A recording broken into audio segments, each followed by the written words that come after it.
homeschooling doesn't work out? Often I see all over social media that there are droves and droves of people coming to homeschooling, which is fantastic. People are finally starting to wake up and see that the system isn't a one-size-fits-all. You can't box all children into one classroom of the same age with one teacher and expect everyone to learn all the content that is thrown at them in a specific way.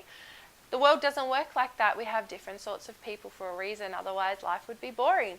So I wanted to share a little bit about what's been going on for us for the last 6 months and how our journey of homeschooling came to a very abrupt halt at the end of last year, 2018.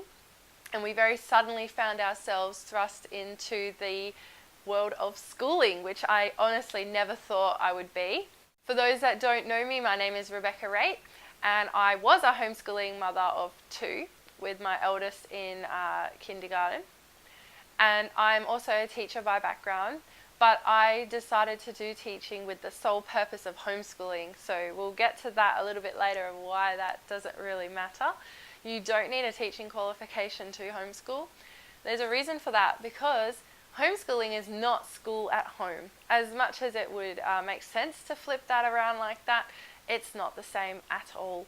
And especially coming from a Montessori passion, you cannot replicate a Montessori classroom in your home. It just cannot be done. But back to the topic. So, why homeschooling didn't work for us? Okay, so a little bit of background.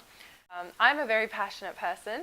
I'm very strong-willed myself, and I have been gifted with a daughter who has the same temperament as me, if not worse. So my parents are laughing at me right now for getting my own payback for having such a strong-willed and boisterous young child who is now 5. By the end of last year, we'd spent a year homeschooling, mingling into the homeschooling communities finally for the first time, like officially, and even then we were slightly too young. So she was only kindy, which is like the year that they turn 4. She's the youngest side of kindy with the way our ages work here. But we still got to go to homeschooling stuff. It had been, I've wanted to homeschool since before I was pregnant, so like 5 years. And I'd been waiting to go to anything homeschooling related and I knew homeschoolers, but just because the kids were too young and I didn't have an older child. So I waited and waited. We finally got to we spent all year going to incursions and workshops, and we didn't do any classes because she was too young. We kept up our usual classes of like different playgroups and after school activities that we did. But other than that, we didn't get to do any actual formal classes. She did participate in my own homeschooling classes that I ran from my house, so I thought that was enough academic-wise, that's fine. And then we also did like our own homeschool classes at home for academics. So I was more concerned with the social side, getting her out there, mixing with different kids of different ages, you know, as the whole homeschooling thing goes. And that worked really well. We went to social outings almost every fortnight as clockwork, sometimes a little bit more often. Sometimes we had to drop back because of illness. I also had a baby at the time, so she was 2, I think. Yeah, 1.5. Yeah. And I also had just started returning to work at the beginning of last year. So everything kind of happened all at once. I returned to part-time work teaching swimming, so it was quite flexible.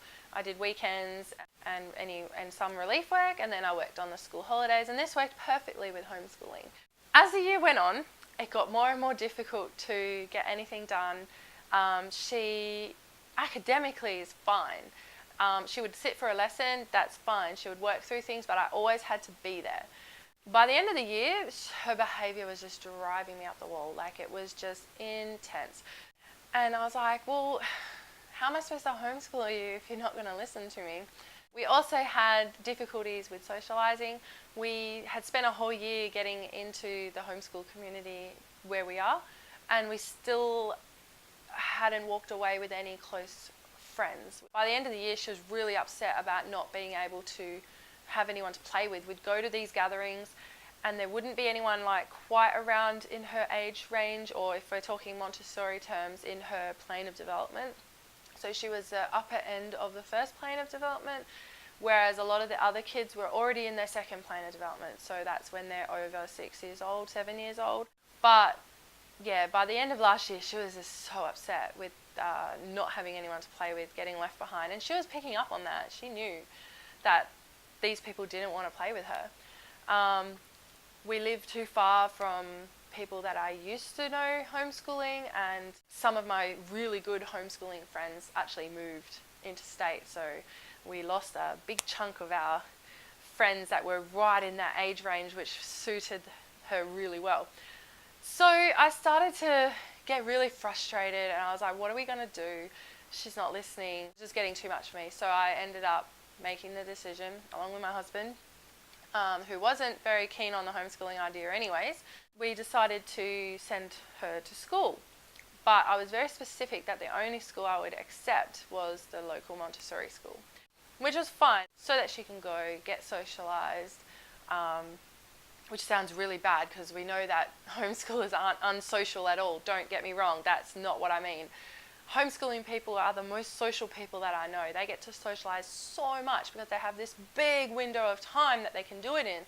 Their school time is reduced so much that because they're one-on-one or in small groups in their family, they get so much more done. They have way more time to socialise and meet different people of different ages, and that is awesome. Just didn't quite work for us. Now, this school had a big chunk of our local friends attending. I could count easily 10 families that I already knew at that school. So I was fairly confident that it was all right, especially because our friends are quite alternative and they would gladly homeschool if the opportunity came up. But they were happy at this school. I even spoke to a couple of my friends who had done the same as me. They'd tried homeschooling and then they've ended up going into school, and I was like, I don't hear about that very often. Why did you decide to send your children back to school? And they basically said the same thing I did, that there was a personality clash between them and one of their children that just didn't work with homeschooling. And there was a certain structure that they were craving and that they got that at school. And all of these things I found out in the last 6 months, that is exactly what has happened. I was doing a very unschooling / Montessori approach. I didn't have any formal structure to the day. We just homeschooled whenever we felt like it, and we just played and did like my classes and work and things in between. So there was no structure to the day at all, and it seems like my daughter really needed that, and she had so much energy that homeschooling just was not cutting it. She had so much energy to give out that she was just go, and I couldn't keep up with that, especially with a younger child in the mix as well. It was just, it just didn't work. So we went for a trial at the school, and it went well, and like I knew we wouldn't really know from that like how it would go. For me, the win was that she went in and was happy as Larry and wasn't crying and clinging to me like she normally used to be. So we've had a big progression. This is a child who used to never leave my side at playgroups, who would cry if I just walked across the room. So she's come a long way. So she went in happy. We did the first few weeks. Overall, we found that going back to school has been the best decision we have made. And it's very unusual to hear that. More often than not, I hear about people coming to homeschooling, and I've felt like the biggest failure for not being able to homeschool. And it's taken me a whole 6 months to come to terms with that and accept that it's not a failure, it's me actually addressing the needs of my child. So the needs of my child was that she needed to go to school, and this Montessori setting has been perfect for her. I'm not sure a mainstream setting would be. I think academically she would struggle in terms of being bored. So I like that the Montessori curriculum allows them to have an individual program. Every child has their own, and they can work at the level that they are at. So for now, that's where we are. That's where I've found what has worked for us. So homeschooling didn't work for us at the moment, but as I've learned in the last 6 months, things change. You know, I thought for years that we would homeschool, and I never thought that we wouldn't. And then all of a sudden it did change, and we just had to adjust to that. And that's the thing with life, is things come and they change, and we go with it. In a few more years, we might go back to homeschooling. Who knows? We don't know. But that's not to say it doesn't work for a heck of a lot of people, because it really does. And it's really hard to see that, because I feel like why didn't it work for me? I just have to keep remembering that every child is different, every family dynamic is different, and maybe at the moment we need more space than homeschooling allows for. So I've been enjoying my break from her during the day. I've been able to get back into work and financially contribute more to our family. I'm a bit more refreshed when I pick her up in the afternoon. The community we've built through the school has been amazing, like the support network of the mums, being able to see them every day and offload and talk and socialise, and the kids' friendships, oh my goodness. Our friendship network has just grown so much, and she has thrived with that. So if this resonates with you, if you have also had to send your child to school and because homeschooling doesn't work for you, let me know why in the comments below and make me not feel so alone. There are so many of us, as I've found in the last 6 months at school, that there are quite a few people with similar personality clashes in their family, and they found they had to send them to school. And this has been so reassuring. I wish I'd met them earlier. But if you also understand where I'm coming from, don't be shy, say hi. Let me know that you're also there. I have so much footage from our last year, and I wanted to share a day or a week in the life of our homeschool life. And I still think I will. And we had a very full on homeschooling year. But it was really enjoyable, and it worked for us at the time. We got to go to Europe. We got to do so many activities that she wouldn't have normally got to do. She loves learning, and I never want to squash that. Let me know in the comments what you think. If you like this video, please give me a thumbs up. And if you want to see more videos like this, please make sure you subscribed below. Anyways, that's all from me today. My name is Rebecca Raitt, and I will catch you all later. Bye.